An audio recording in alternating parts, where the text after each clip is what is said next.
Bem-vindo de volta ao programa. Hoje estamos aqui com Larry Johnson, ex-analista da CIA, que também trabalhou no escritório de contra-terrorismo do Departamento de Estado dos Estados Unidos. Obrigado, como sempre, por voltar ao programa. Eu sou o maior fracassado do mundo. Bem, eu estava ansioso para saber sua opinião sobre esses acontecimentos recentes. A União Europeia, os Estados Unidos e a Rússia parecem estar jogando três jogos diferentes quando se trata de resolver ou evitar resolver a guerra na Ucrânia. Como você está avaliando essa situação agora? Parece haver muitos fatores em movimento.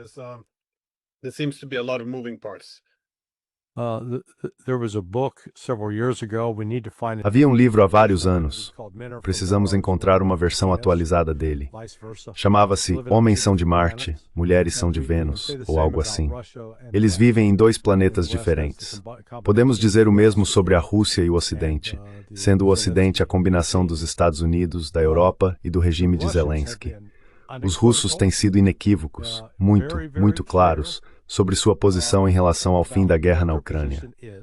Vladimir Putin reforçou isso na sexta-feira, durante sua longa coletiva de imprensa de fim de ano, retomando os mesmos pontos que apresentou em 14 de junho de 2024, em um discurso perante o Ministério das Relações Exteriores da Rússia.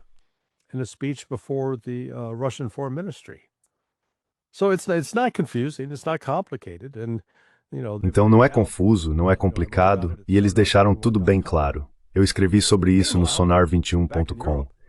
Enquanto isso, lá na Europa, eles estão operando com uma base completamente delirante. Acham que tem alguma chance de derrotar a Rússia, que tem alguma influência sobre a Rússia, e que podem obrigar Vladimir Putin a aceitar seus termos. E sabe, eu sempre digo que há duas maneiras disso acontecer. De jeito nenhum e de jeito nenhum mesmo. Não vai acontecer. Quer dizer, é como se estivessem discutindo como criar um rebanho de unicórnios e depois vendê-los para fazendeiros em Vênus. É algo tão fantasioso, tão fora da realidade.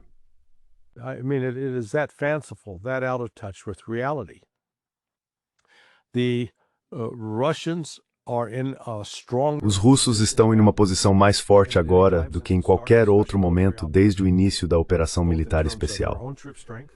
Tanto em termos de força de suas próprias tropas, quanto de sua dominância em relação a vários sistemas de armas, da queda dramática no tamanho das forças militares ucranianas e de uma redução igualmente acentuada na ajuda ocidental que chega à Ucrânia. Não há um único fator que dê à Ucrânia uma vantagem que ela possa sustentar e usar daqui para frente.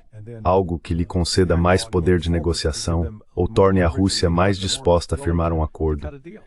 Isso vai se assemelhar mais ao momento em que as forças de Zhukov cercaram o 6º Exército de Paulos em Stalingrado. E, como se sabe, eles foram obrigados a negociar um acordo de rendição ali. Portanto, a Ucrânia será forçada a se render. E eu acho que o que estamos vendo agora é que a Rússia está tomando medidas avançadas e preparar Odessa para tomá-la.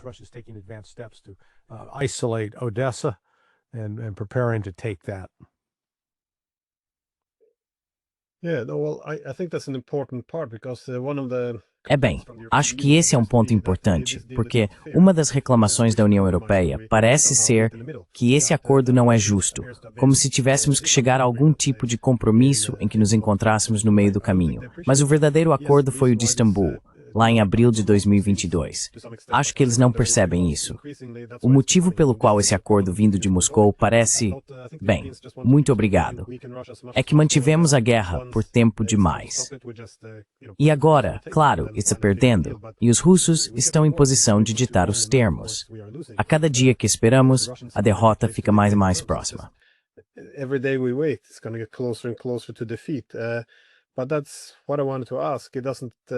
Mas era isso que eu queria perguntar. Não parece que a União Europeia esteja disposta a aceitar nada disso. E há algo estranho acontecendo hoje em dia. A propaganda de guerra está se intensificando, assim como os ataques, tanto diretos quanto indiretos, à Rússia. Então, como você vê isso? Quero dizer, só nesta semana vi alguns jornais britânicos afirmando que os soldados russos estão com tanta fome que estão se comendo uns aos outros. Quer dizer, está ficando um pouco triste. Lembro-me de quando a propaganda britânica era de primeira linha.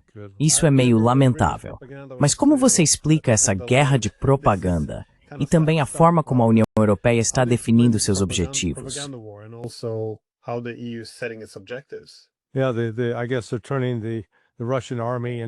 É, acho que eles estão transformando o exército russo naquele time de futebol argentino que caiu nas montanhas entre a Argentina e o Chile, sabe, aquele em que acabaram tendo que comer uns aos outros. Mas isso certamente não é a Rússia de hoje. A Rússia está em uma posição militar muito mais forte agora em relação à Ucrânia do que em qualquer outro momento durante esta guerra.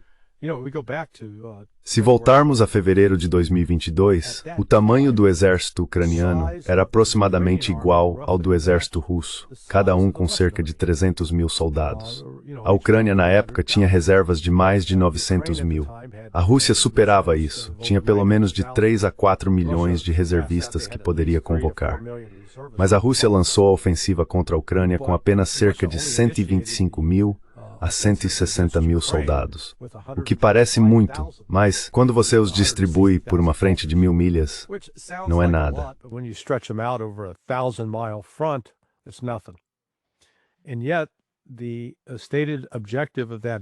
E ainda assim, o objetivo declarado daquela ação inicial era levar a Ucrânia à mesa de negociações.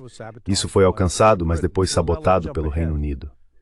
Bem, agora vamos avançar. Estamos chegando ao 4º aniversário. A Rússia, segundo Putin, tem pelo menos 700 mil soldados em solo ucraniano. Isso representa um aumento de 4 a 5 vezes em relação ao que tinham em fevereiro de 2022. E em termos de forças terrestres totais, eles dobraram, ou até mais do que dobraram, na verdade. Ouvi outros relatos de que o total das forças terrestres chega a cerca de 1,3 a 1,5 milhão. Isso é significativo. E eles ainda têm uma enorme força de reserva a qual podem recorrer. É por isso que a Rússia sempre se refere a isso como uma operação militar especial.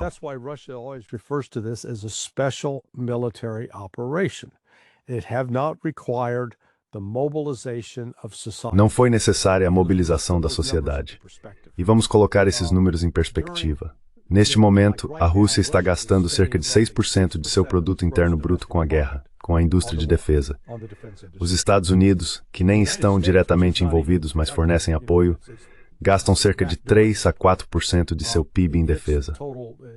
Durante a Segunda Guerra Mundial, a Grande Guerra Patriótica, cerca de 40% da economia dos Estados Unidos foi dedicada ao esforço militar. E acredito que os números eram semelhantes, se não maiores, na União Soviética. Essa é a diferença. É isso que separa uma operação militar especial de uma guerra em grande escala, de uma mobilização total.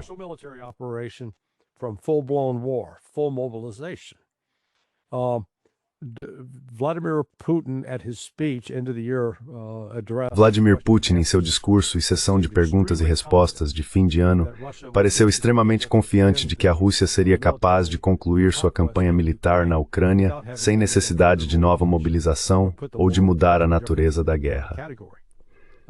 A Rússia desfruta de vantagens em todos os fronts, seja na produção de projéteis de artilharia, canos e canos de reposição para peças de artilharia, drones de vários tipos, aeronaves de combate, tanques ou veículos blindados de transporte de tropas. Eles superaram e ultrapassaram a OTAN como um todo em todas essas áreas. Isso causou pânico dentro da OTAN e gerou muita retórica beligerante e agressiva, mas até agora a realidade ainda não os atingiu com força suficiente para fazê-los recuar e admitir: não conseguimos acompanhar os russos. Eles estão muito à nossa frente.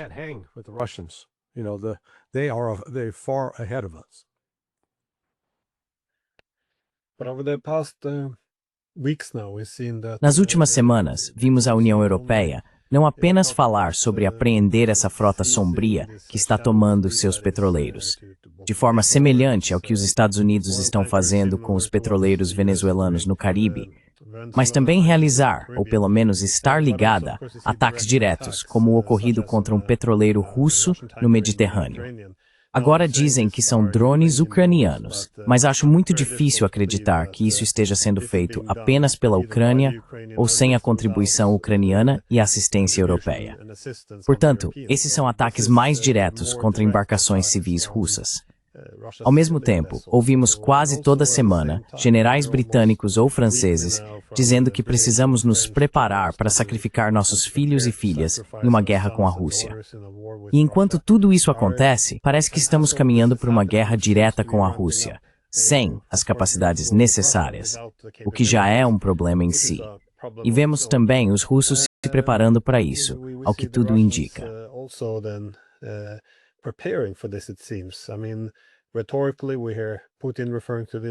Quer dizer, retoricamente, ouvimos o Putin se referir a isso, mas as capacidades também estão sendo ampliadas. O enorme número de mísseis, drones e o míssil Oreshnik, que é uma arma muito poderosa e parece voltada exclusivamente contra os europeus, já que os russos não querem usá-la na Ucrânia. Você acha que estamos caminhando para uma guerra direta entre os europeus e os russos? E como você acha que os Estados Unidos reagiriam a isso? Porque os Estados Unidos também parecem estar um pouco dentro, um pouco fora, ou pelo menos entregando a guerra aos europeus.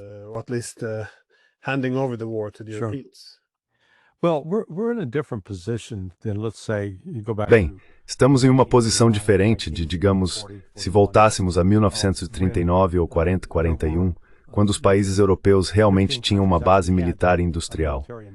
Não era só a Alemanha, eles podiam produzir armas, aço, motores de avião.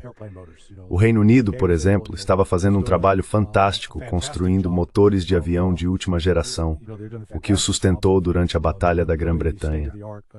A Europa não está nessa condição agora. É exatamente o oposto. Eles falam com firmeza, mas não conseguem agir. Você viu que houve uma luta de boxe no sábado nos Estados Unidos? Pois é, tinha um cara, meio que um boxeador autodeclarado das redes sociais. Ele lutou contra o Mike Tyson e venceu o Mike Tyson. O nome dele é Jake alguma coisa. Mike Tyson and beat Mike Tyson. His name's Jake something or other. Jake Paul, Jake Paul, yeah. And then he got in the ring with a Jake Paul. E então ele entrou no ringue com um boxeador peso pesado de verdade. E esse boxeador peso pesado de verdade quebrou a mandíbula de Jake Paul dos dois lados, a ponto de no lado esquerdo da boca, os dentes estarem apontando para dentro. Isso é a Europa.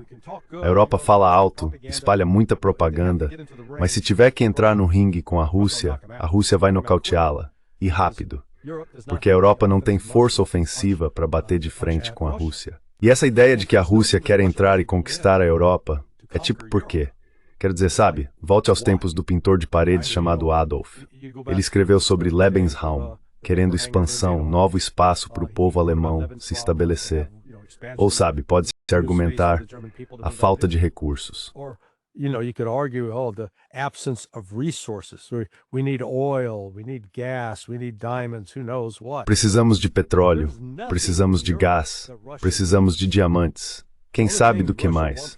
Não há nada na Europa de que a Rússia precise. A única coisa que a Rússia quer em relação à Europa é: deixem-nos em paz. Parem de se meter em nossos assuntos internos, sigam seu próprio caminho, façam o que quiserem, mas nos deixem em paz. A Rússia não está tentando expandir seu território. Pelo amor de Deus, eles cobrem 11 fusos horários.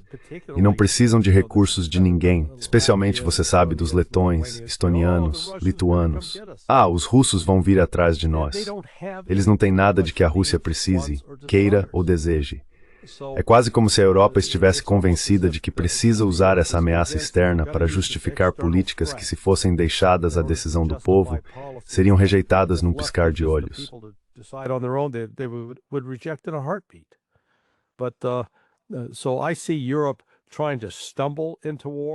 Então, eu vejo a Europa tentando tropeçar em uma guerra. Vimos esses incidentes recentes, desde, como você mencionou, o ataque ao petroleiro no Mediterrâneo, até um navio apreendido no Mar Báltico. E então houve o assassinato daquele general russo ontem, uma bomba colocada em seu carro. Acho que as digitais de tudo isso são dos britânicos, que estão fazendo o possível para provocar uma guerra, esperando que os Estados Unidos entrem e os resgatem. Mas não vejo Donald Trump com disposição, esse number, ou francamente com todas as forças militares Kent estacionadas na costa da Venezuela, o Zetsan não tem muito com o que responder.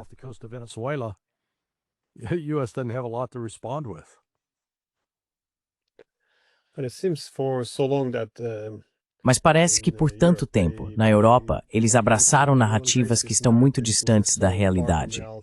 Por 3 anos e meio, nos disseram que a Rússia estava vencendo, até que não estava mais. Disseram que o governo de Zelensky era uma democracia pura, sem corrupção, até que deixou de ser. Depois, é claro, ouvimos que a Rússia pode conquistar toda a Europa, que o Nord Stream provavelmente foi obra dos russos. Depois de um tempo, toda essa narrativa de uma invasão não provocada passa a parecer tola. E a ideia de que a OTAN não teve nada a ver com o início dessa guerra. Essa narrativa se afasta demais da realidade. Você provavelmente já viu as notícias agora sobre a União Europeia indo a grandes extremos para silenciar críticos, chegando até a sancionar um coronel do exército, Jacques Vaux.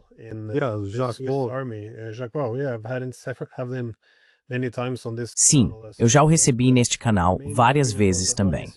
O principal argumento era que ele está espalhando propaganda, e citaram o fato de ele ter mencionado Arestovich, o ex-assessor de Zelensky. Então, é bastante absurdo que estejam indo a tais extremos só porque não concordam com a análise dele. Congelam as contas bancárias dele, impõem uma proibição de viagem. Quero dizer, isso é muito radical. E se você também colocar isso no contexto de como eles estão ignorando suas próprias regras para congelar ou roubar permanentemente ativos russos, e da forma como estão atacando o transporte marítimo civil da Rússia, como é que se entende isso, especialmente os ataques ao Coronel Vaux?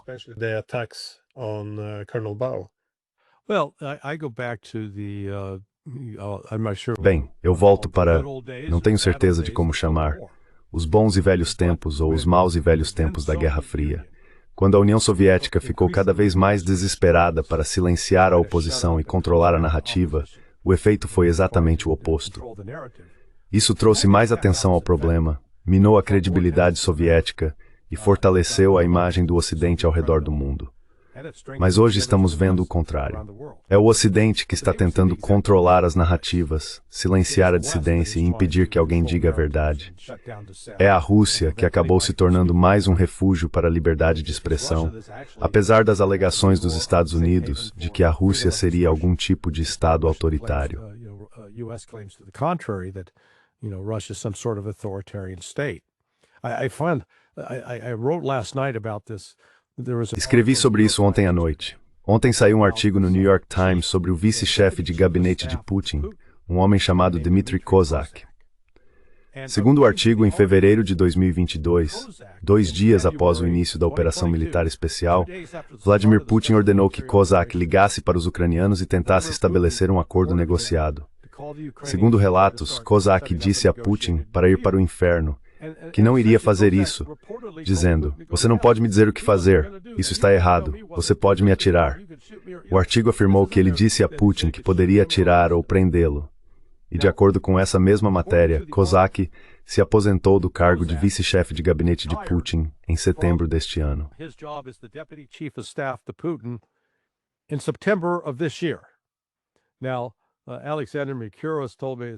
Agora, Alexander Mikouros me enviou uma nota mais cedo hoje, achando que era setembro de 2022.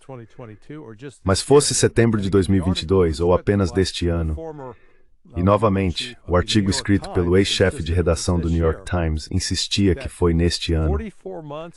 44 meses depois de esse tal de Kozak ter sido insubordinado ao presidente Vladimir Putin, que o Ocidente diz ser um tirano, um autoritário, um assassino, um sujeito que não tolera dissidência, nos dizem que o próprio vice-chefe de gabinete dele discordou dele, foi insubordinado, e Putin não o mandou matar, não o mandou prender, não o agarrou e o arrastou até o topo de uma das torres em forma de cebola da Catedral de São Basílio, lá na Praça Vermelha, para jogá-lo de lá.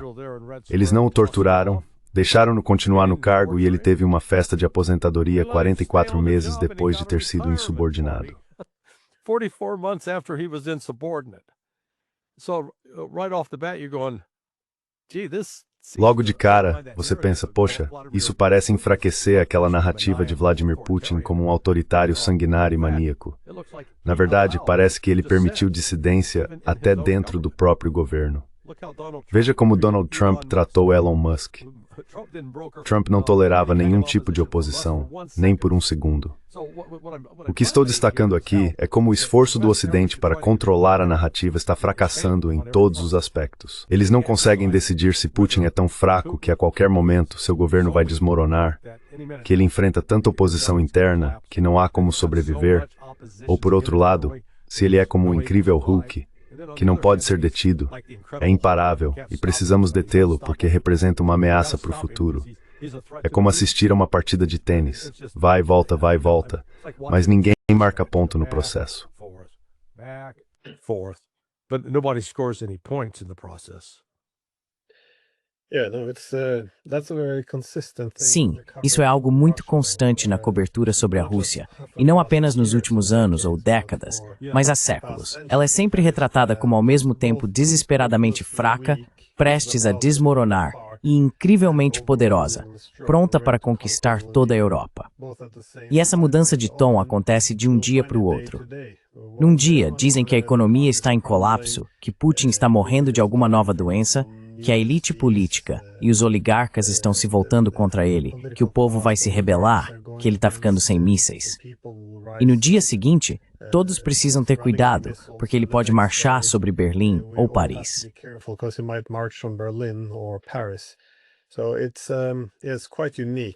Então é algo bastante singular. E como você disse, não há consistência. A única coisa consistente é que se for desesperadamente fraco, precisamos lutar um pouco mais. Se for invadir a Europa depois, temos que continuar lutando um pouco mais. Então o ponto em comum é sempre, vamos continuar o trabalho. O mesmo acontece com a Ucrânia e a OTAN. Ou seja, precisamos colocar a Ucrânia na OTAN, porque a Rússia nunca ousaria atacar a OTAN. Mas também precisamos ajudar a Ucrânia, porque assim que conquistarem a Ucrânia, atacarão a OTAN. Ou seja, querem as duas coisas ao mesmo tempo. E claro, há uma enorme inconsistência nessa narrativa.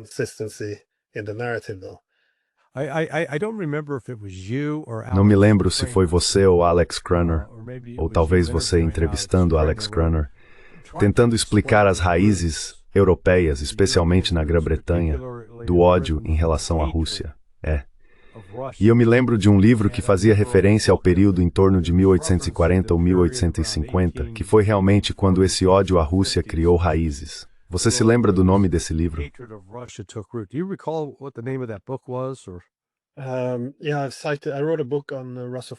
Sim, eu escrevi um livro sobre russofobia, e cito esse. Há um que foi publicado em 1950 sobre o assunto, mas muita coisa já havia sido escrita na Grã-Bretanha, na década de 1830 sobre russofobia, onde se levantava a questão, por que confrontamos a Rússia o tempo todo? Nós exageramos a ameaça, e isso vai contra o nosso próprio interesse nacional.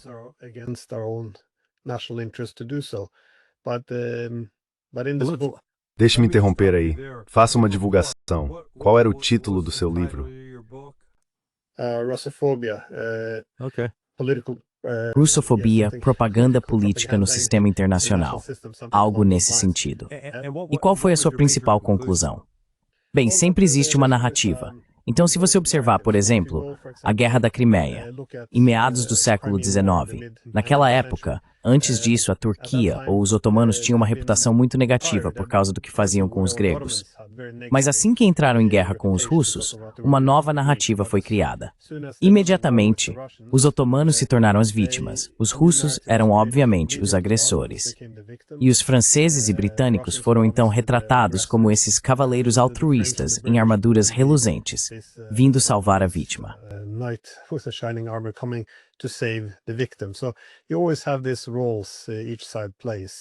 Então você sempre tem esses papéis que cada lado desempenha. E claro, é isso que vemos nesse conflito também. A Ucrânia é a vítima, a Rússia é o vilão, e a OTAN está apenas aqui para ajudar. É praticamente o mesmo roteiro, sem nenhum interesse próprio, claro. Como se a OTAN não tivesse tomado o governo ucraniano em 2014 e basicamente usado contra os russos. Mas eu queria te perguntar, como você vê a posição americana daqui para frente? Eles estão bastante divididos internamente. Parece que Witkoff e Kushner estão seguindo um caminho bem diferente do de Rubio, por exemplo. Como essa luta interna está moldando a política externa dos Estados Unidos? Well, I think let's focus first. I think there's an economic. Bem, eu acho que vamos nos concentrar primeiro. Há um lado econômico, ou melhor, o lado do negócio em si.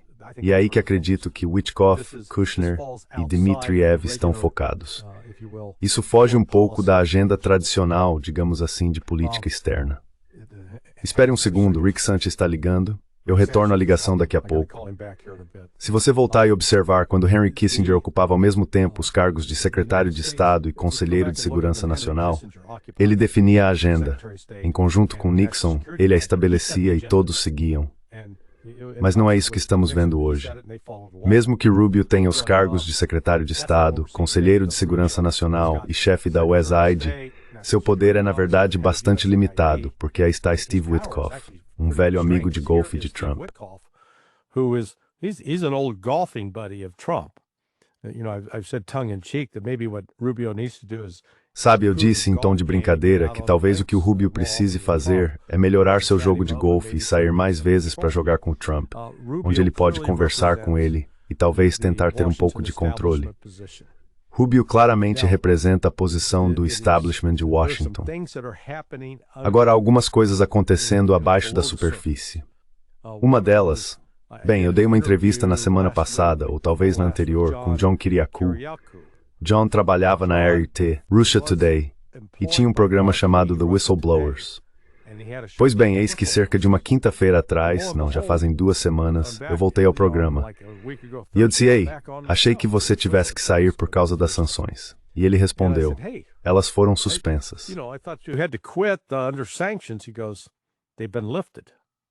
So the United States has lifted sanctions on RT. Então os Estados Unidos suspenderam as sanções contra a RT, que levaram pessoas como Garland Nixon a serem tiradas do ar, Kiriakou a ser tirado do ar, e Scott Ritter, que agora tem um trabalho fixo com a RT. Portanto, parece que essas sanções foram suspensas. A administração Trump não está dando muita importância a isso. E mesmo que Donald Trump, digamos que Witkoff e Kushner façam um acordo com os russos, e os russos digam a Trump, tudo bem, nós aprovamos, a menos que esse acordo, como parte do trato, estipule que ele deve ser apresentado ao Senado dos Estados Unidos e ratificado como um tratado entre os Estados Unidos e a Rússia não vai concordar com nada.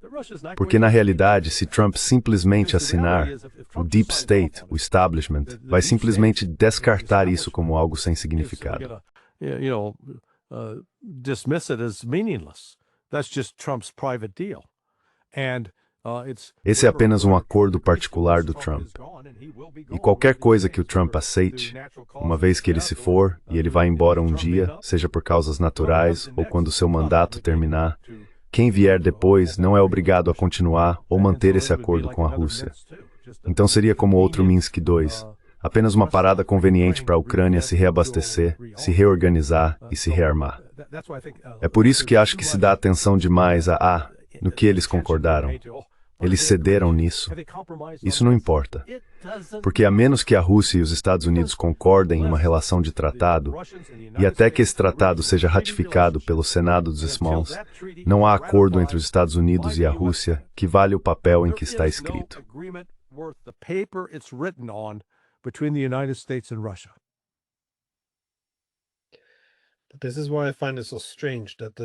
É por isso que acho tão estranho que os Estados Unidos estejam pressionando a Ucrânia a aceitar que não vai entrar na OTAN.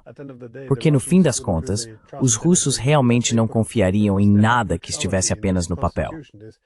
Eles tinham a neutralidade na Constituição, por lei, e os ucranianos poderiam simplesmente mudá-la. Acho que eles prefeririam ter um tratado assinado com os Estados Unidos, algo mais sólido. Mas, agora, recebendo notícias de que Washington acredita que estamos perto de um acordo entre os Estados Unidos e a Rússia.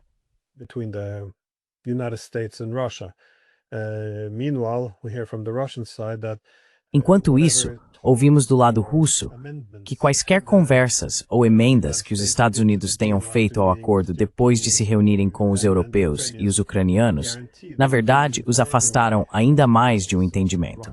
Então, enquanto os americanos sugerem que estamos nos aproximando de um acordo, Os russos dizem que estamos nos afastando dele. Como você avalia isso? É que eles não sabem do que estão falando? Ou é uma questão de controlar a mídia? Ou isso é apenas um comportamento normal, negociação, ao que parece? Normal negotiations, it seems. Yeah, I'm fond of quoting Ray McGovern on this. Sim, eu gosto de citar o Ray McGovern sobre isso. Sabe, o Ray passou muitos anos bem no centro da análise da Rússia, então União Soviética, pela CIA. Ele disse, ei, ouça o que os russos dizem e depois observe o que eles fazem. Pois bem, os russos não têm sido ambíguos. Eles não têm tentado confundir as coisas. Têm sido muito claros sobre qual é a posição deles. E o Ocidente, em vez de aceitar isso, continua tentando redefinir tudo de um jeito que se encaixe em nossos próprios objetivos estreitos. Eu continuo afirmando que não há um desejo sincero, por parte de ninguém em posições de liderança na Europa ou nos Estados Unidos, de ter uma relação normal com a Rússia. Uma relação baseada em respeito mútuo, cooperação econômica e colaboração.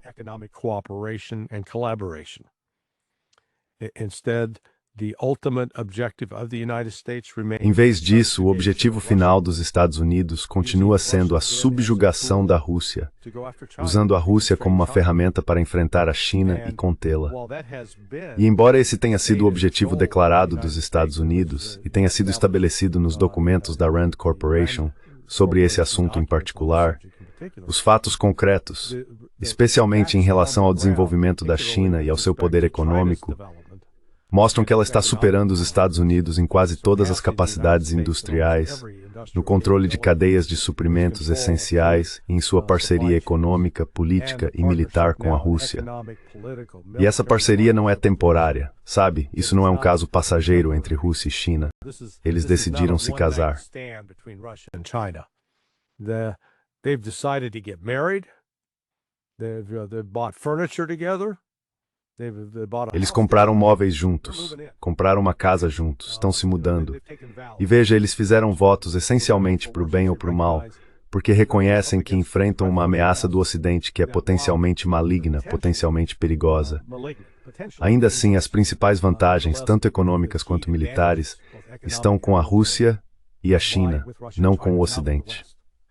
Estamos testemunhando o fim do Império Colonial que começou a surgir no século XIV e realmente ganhou força no século XV. Nos séculos XV e XVI, havia essa competição com o Império Otomano, que estava em declínio. Mas, na verdade, quando chegamos aos séculos XIX e XX, esse foi o auge das realizações europeias.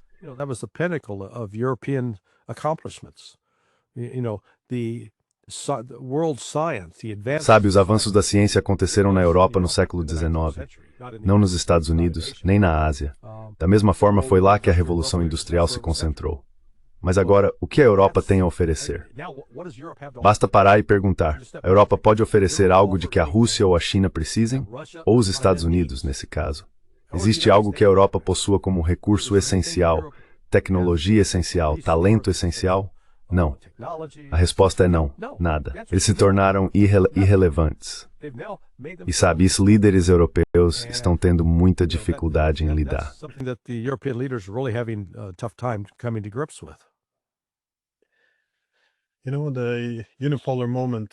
Sabe, o momento unipolar está se desintegrando agora. Essa é a aspiração dos Estados Unidos e da União Europeia de estabelecer uma espécie de hegemonia coletiva em todo o mundo. A suposição de muitos europeus é que, bem, se estamos novamente em conflito com a Rússia, temos que recuar para o antigo arranjo da Guerra Fria, de que os Estados Unidos e a Europa se aliarão e esperarão pelos russos, porque coletivamente somos muito mais fortes.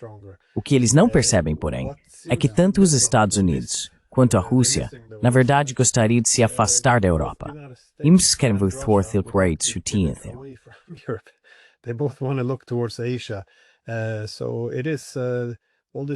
Então toda essa conversa sobre querer invadir a Polônia e a Alemanha não faz sentido. Como você disse antes, não há recursos interessantes. A única coisa que se ganharia seria um monte de terra cheia de pessoas que não querem você lá. é bastante absurdo. Sendo honesto, eu interpreto essa afirmação sobre a Rússia planejar um ataque como significando que a Rússia pode começar a responder às escaladas que estamos fazendo. Sabe, estamos apreendendo os navios deles. Se lançássemos alguns mísseis terroristas em Moscou, eles poderiam nos atacar. Então precisamos dissuadi-los de responder às nossas próprias escaladas.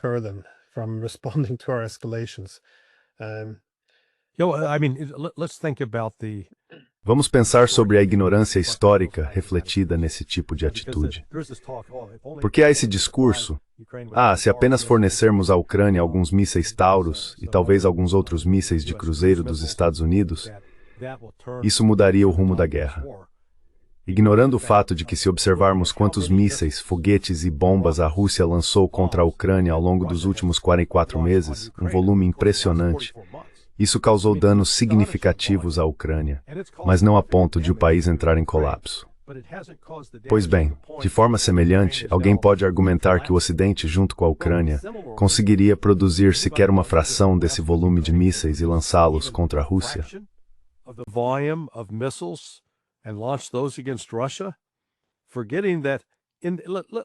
Não, esquecendo isso, vamos supor o pior cenário. Vamos supor que a Ucrânia consiga esses mísseis e comece a atacar. Esses mísseis têm um alcance de cerca de 480 a 640 quilômetros. Existe algo chamado Montes Urais, na Rússia. Assim como os soviéticos fizeram depois de serem atacados pela Alemanha na Operação Barbarossa, em junho de 1941, eles literalmente empacotaram as fábricas no Donbass e as moveram para o leste dos Montes Urais, onde os alemães não podiam alcançá-las. E francamente, se o governo russo atual decidisse fazer isso, poderia transferir tudo para lugares que o Ocidente não conseguiria atingir. O Ocidente continua esquecendo que a Rússia se estende por 11 fusos horários. Russia covers 11 time zones. And they can actually locate troops. E eles podem realmente posicionar tropas e instalações em locais onde não podem ser atingidos. Enquanto na Ucrânia, não há um único pedaço de terra onde possam montar um campo de treinamento, reunir soldados com segurança e treiná-los sem serem atacados e destruídos. Eles não podem simplesmente continuar avançando para o oeste, porque aí estariam na Polônia ou na Alemanha. Portanto, simplesmente não há um caminho militar viável para a Ucrânia. Ponto final. É uma fantasia tola. Mas veja, a Rússia está avançando. Eles continuam a avançar. Eles não têm nenhuma restrição de tempo. Não há um relógio correndo dizendo, vocês precisam terminar nos próximos 30 segundos.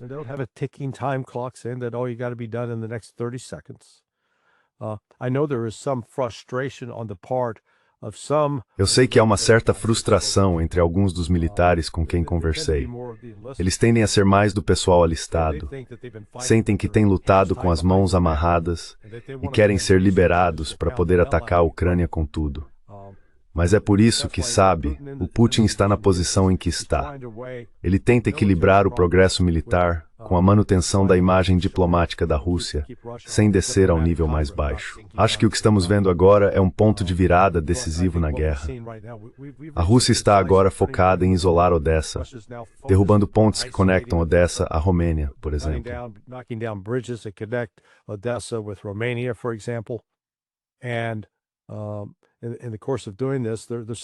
E ao fazer isso, eles estão preparando o terreno. A Rússia vai assumir o controle de Odessa. Eles vão assumir o controle de Nikolaev. Acho que também vão assumir o controle de Kiev. E então, depois de garantirem essas áreas, voltarão com outra proposta aos ucranianos para negociar. Só que desta vez, como a Ucrânia tem autorizado ataques contra navios russos no Mar Negro, e a Rússia anteriormente havia evitado fechar o porto de Odessa, isso agora, como Putin deixou claro, Vesemor. Como é twice that text darmes, deixa des, is Ucrânia vai importante no Vitlin Ingenuki. Ukraine is going to have an important economic lifeline cut off. Essa é a parte frustrante aqui na Europa. É aquela mentalidade de ou você está conosco ou contra nós. A mentalidade de Bush. Ela é realmente dominante aqui. Então, se você critica os ataques aos navios russos, por exemplo, dizem, então você está apoiando a Rússia. Essa é a lógica, mas eles não entendem o que estão fazendo. Claro que agora vão perder Nikolaev e Odessa. É a mesma coisa se você critica qualquer uma das ações deles. A expansão, os ataques diretos à Rússia. Eles não percebem que estamos, na verdade, nos destruindo com isso. Tudo o que estamos fazendo agora terá consequências.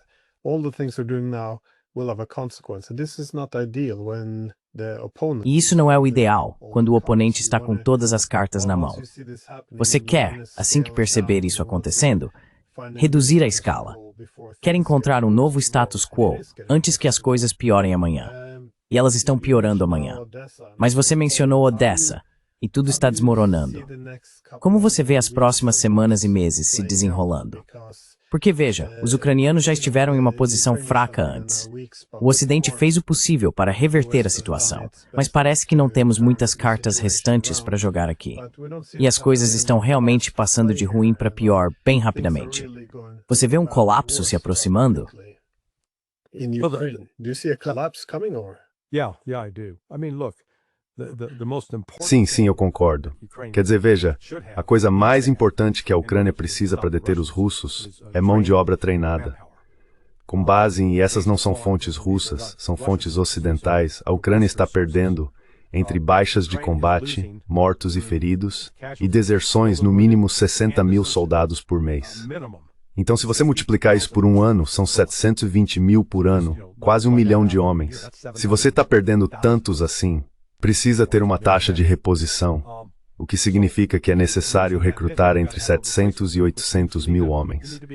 Mas a realidade do recrutamento é que o número é inferior a 20 mil por mês. E mesmo quando são recrutados, um exército moderno exige que as tropas recebam cerca de 6 meses de treinamento.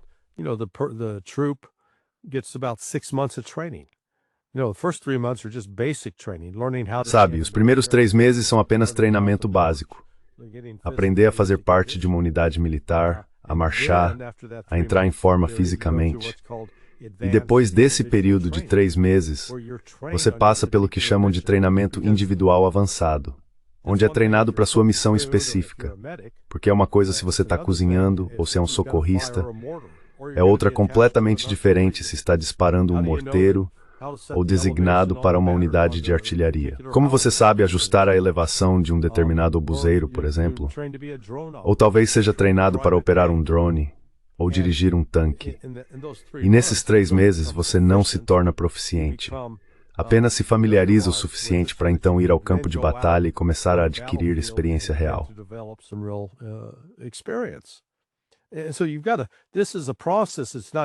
Isso é um processo, não é algo que acontece apenas uma vez. Quando você inicia esse processo de recrutamento e treinamento, completa os 6 meses inteiros de treinamento, o mínimo, e depois integra as pessoas nas unidades, isso precisa continuar. A Ucrânia não tem isso. Então, sem esse sistema, eles continuarão ficando para trás, porque a Rússia tem esse processo bem estabelecido. Há pelo menos 30 mil recrutas por mês. E além disso, eles estão recebendo soldados que assinam contratos, voluntários que fazem isso porque podem ganhar algum dinheiro dessa forma, e ainda há as forças já existentes no terreno. E os russos, apesar da propaganda ocidental dizer o contrário, não estão sofrendo baixas em massa. Portanto, eles têm uma vantagem, já que estão perdendo muito menos soldados do que os ucranianos.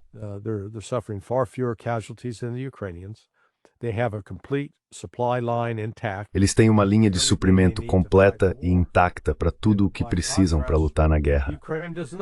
Em contraste, a Ucrânia não tem. Então agora, com os russos tendo, sabe, entre 700 mil e 800 mil homens espalhados ao longo daquela frente de 1000 milhas, a Rússia tem o luxo de lançar ataques em regiões que estão desprotegidas e forçar os ucranianos a correr para aquele setor. E quando eles correm para lá, os russos então atacam o setor que eles acabaram de deixar. Por causa de tudo isso, você vai ver um colapso da frente ucraniana em direção ao rio Dnieper. Eu não ficaria surpreso se, até o final de fevereiro, a Rússia estivesse encostada no rio Dnieper, pelo menos a partir de Zaporozhye, começando a avançar para o norte em direção a Dnipropetrovsk.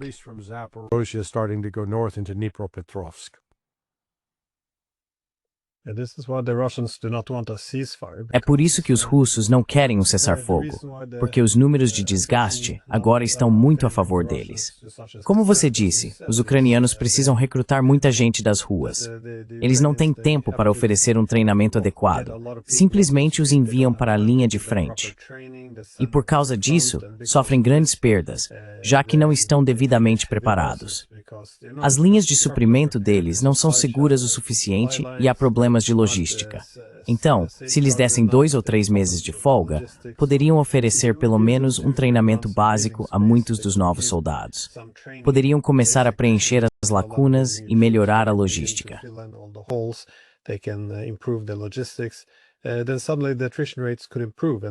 Então, de repente, as taxas de atrito poderiam melhorar, e então voltaríamos a algo mais estável. Bem, não estável ou igual, mas pelo menos mais igual, em termos de taxas de baixas. E acho que é isso que os europeus realmente esperam.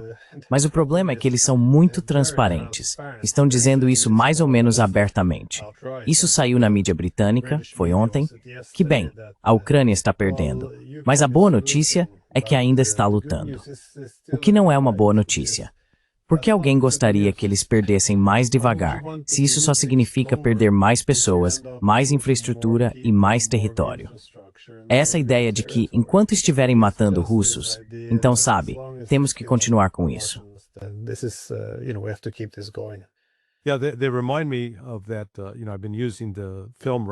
Eles me lembram disso. Sabe, eu tenho usado a referência do filme de Jim Carrey em Debbie Lloyd. Não sei se você já viu. Ah, viu? Então, Jim Carrey interpreta um personagem com inteligência limitada e pouca consciência social.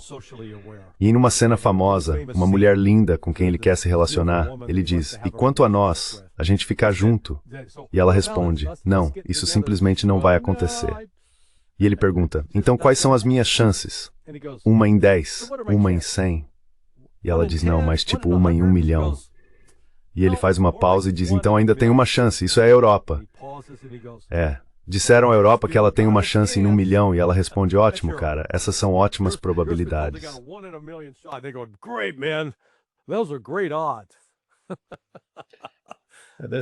Existe uma expressão que sempre penso. Sabe quando sai de um buraco? Pare de cavar. Essa é uma regra da gestão de crises. A primeira regra da gestão de crises. Sim, não estamos apenas destruindo a Ucrânia, estamos destruindo a Europa ao mesmo tempo. É isso. Não acho que isso é uma crise de liderança, para ser sincero. É bem triste que essa seja a estratégia, ou a falta de estratégia, que temos no momento. Enfim, você tem alguma consideração final antes de encerrarmos?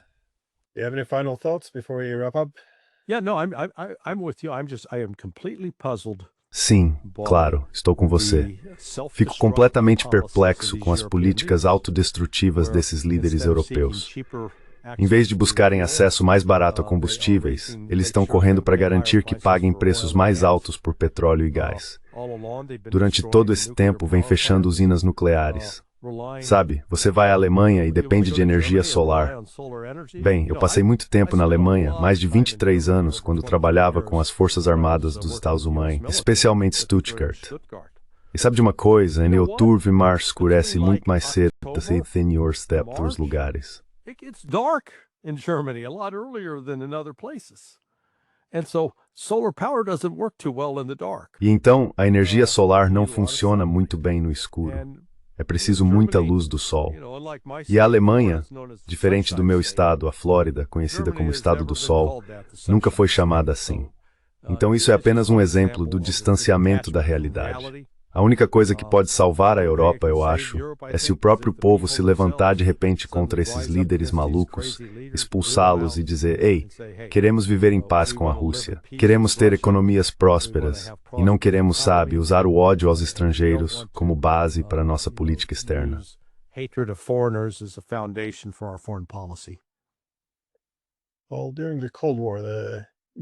Bem, durante a Guerra Fria, equilibrar a União Soviética era uma base sólida para a unidade dentro do Ocidente.